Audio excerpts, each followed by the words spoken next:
Eddie, ¿te parece si lo incluimos a Daniel Lipovetsky, ya invitado aquí en el Por piso? supuesto. Y un poco con eso, estamos en un momento donde los argentinos y argentinas podemos debatir en el medio de la crisis cuáles son los valores más importantes, o un poco lo que charlábamos con Eddie. Yo creo que sí. Hola Eddie, hola, ¿cómo están todos? Yo creo que sí. Hola, Daniel. Creo que una cosa no quita la otra. Por supuesto que hoy hay que enfocar todos los recursos del Estado en atender sobre todo las causas de la pandemia, sobre todo los efectos sanitarios, pero también los efectos sociales y económicos.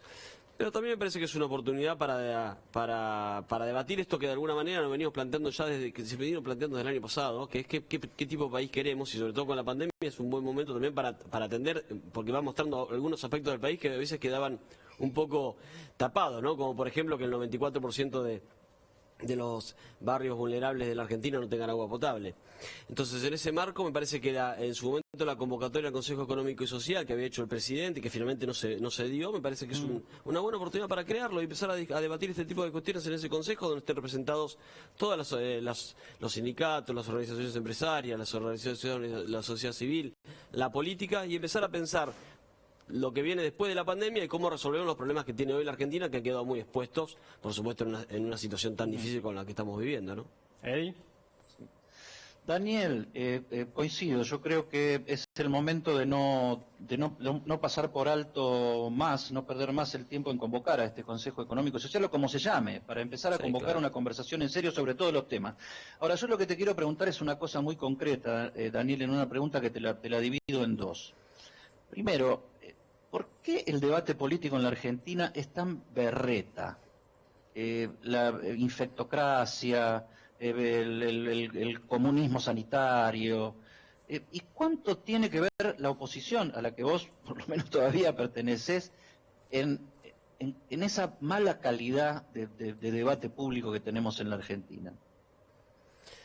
Bueno, yo creo que tiene que ver, es una responsabilidad de toda la clase dirigencial, pero me parece que más allá de eso, creo que uno no puede englobar la oposición como una generalidad. Me parece que hay diferentes posiciones con respecto a esto. Yo creo que en general hay una oposición que cree que no es momento para mezquindades políticas, no es momento para fomentar la grieta. Me parece que es momento para trabajar todos juntos. Creo que en su momento, cuando el presidente anunció la cuarentena, lo hizo junto a los 24 gobernadores de diferentes espacios políticos, y me parece que ese era el camino que había que seguir. Después, por supuesto, hay algunos sectores que apuestan a la radicalización, hay de los dos lados. Te enojaste con un referente de ese sector, digo. ¿Te viste tu debate en Twitter con Fernando Iglesias estos días? Lo sigo teniendo, porque por supuesto no coincido con las posiciones de Fernando, no solamente con este tema. Él es un cuestionador de la cuarentena, y yo creo que no es momento para eso, no es momento para dar las recomendaciones oficiales, más allá que por supuesto siempre uno puede apostar. Una especie de Luis Brandoni sin talento, perdón. Bueno, sí, no sé, yo lo que creo es que más allá de eso, yo obviamente estoy en las antípodas ideológicas de Fernando, pero más allá de eso creo que lo que representa Fernando, más allá de él, es una posición muy radicalizada, y que creo que no es momento para eso. Me parece que es momento para la moderación, para tratar de buscar los puntos que nos unen, no que nos diferencian, porque además creo que la gente espera eso de la clase política, no espera la chicana, la grieta. ¿Qué viste vos, Daniel, en la movilización del sábado? Bueno, primero para mí fue muy minoritaria, ¿no? Me parece que en definitiva expresa un sector muy minoritario. Yo creo que la mayoría de la población en la Argentina hoy no está pensando en cuarentena sí, cuarentena no. Me parece que sí, hay mucha gente que está planteando en cómo hacemos para mejorar una cuarentena que ya tiene más de 70 días, y hay algunas cosas para mejorar. Yo creo que ahora ya viene el 7 de junio, seguramente el presidente hará nuevos anuncios, y me parece que es momento para una cuarentena inteligente, donde pensemos cómo hacemos para mejorar algunas situaciones que se están dando. Yo creo que hay algunas, por ejemplo en la provincia de Buenos Aires, me parece que plantear loterías sí, zapaterías no, es una ecuación equivocada. Yo creo que hay actividades que se pueden pensar, siempre por supuesto apostando a la responsabilidad social, ¿no? Ahora, sobre ese punto, ¿cómo se define cuál es la oposición que va a imponerse frente a esta situación? Porque está la oposición de gestión, como se denomina habitualmente, a los gobernadores, Horacio Rodríguez Larreta, etcétera, etcétera, los que tienen responsabilidad, pero no es menos cierto que el dueño, entre comillas, del 41% de los votos es Mauricio Macri, que eligió a Patricia Bullrich como presidenta del PRO. ¿Cuál es la oposición hoy? Bueno, yo creo que estamos en un proceso de, digamos, de renovación, de alguna manera, de discusión. Creo que todavía falta mucho. Yo venía planteando después de las elecciones que había que darse un proceso de autocrítica también sobre las razones por las cuales habíamos perdido las elecciones y también por qué, de alguna manera, había que digamos, de cómo habíamos gobernado los 4 años.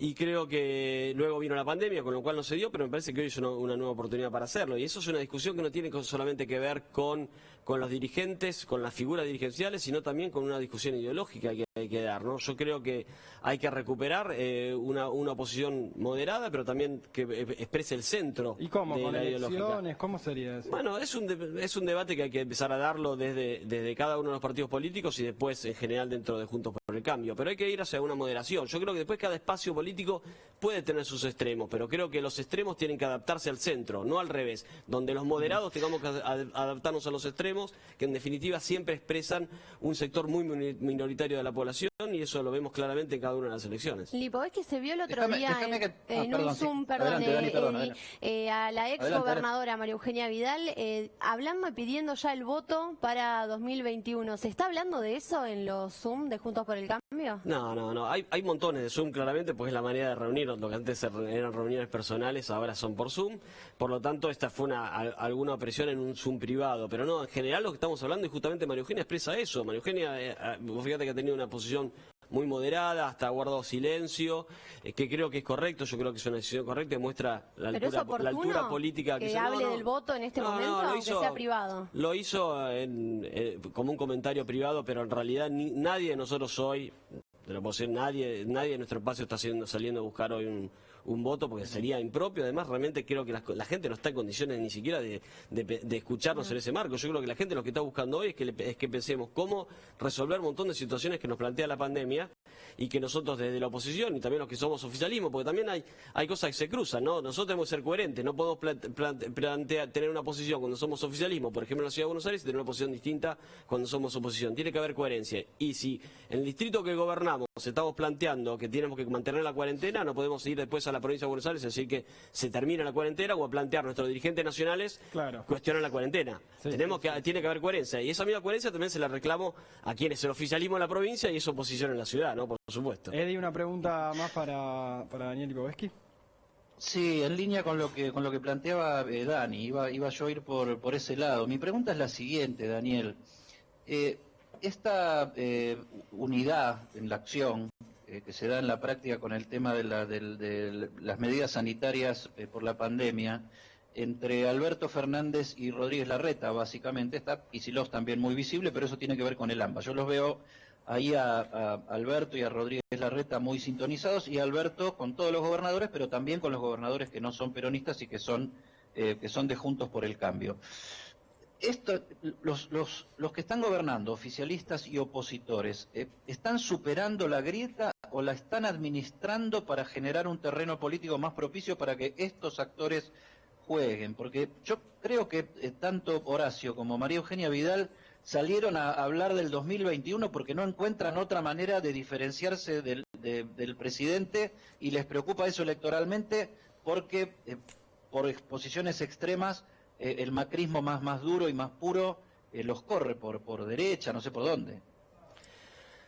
Yo creo que justamente, no creo que haya una preocupación sobre las elecciones. La verdad que creo que falta mucho, y creo que en definitiva me parece que sería anticipar los tiempos. Pero sí es cierto que es muy fácil si uno tiene intereses personales, privilegia los intereses personales de la oposición y no los políticos, es salir a plantear oposiciones radicalizadas, porque claramente tienen mucho más visibilidad de alguna manera que aportar de una visión moderada. Entonces me parece que desde ahí uno es que justamente trata de marcar una visión sobre el tema. Ahora, me parece que la coherencia tiene que ver en cuanto a plantear el trabajo en todos juntos, y eso Horacio lo ha marcado muy bien. Me parece que es el camino. Me parece que va a haber tiempo luego para después hacer evaluaciones sobre la post pandemia y plantear nuestras diferencias en lo que pensemos que está bien, en lo que está mal. Yo creo que hay un montón de cosas que seguramente serán para un debate posterior, pero hoy no es momento. La verdad que hoy plantear, por ejemplo, si había agua o no en la Villa 31, cuando tenemos el 94% de las villas o de los barrios vulnerables del país sin agua potable, me parece que son debates que aportan más a las mezquindades políticas que en definitiva a pensar en soluciones, ¿no? Muchas gracias.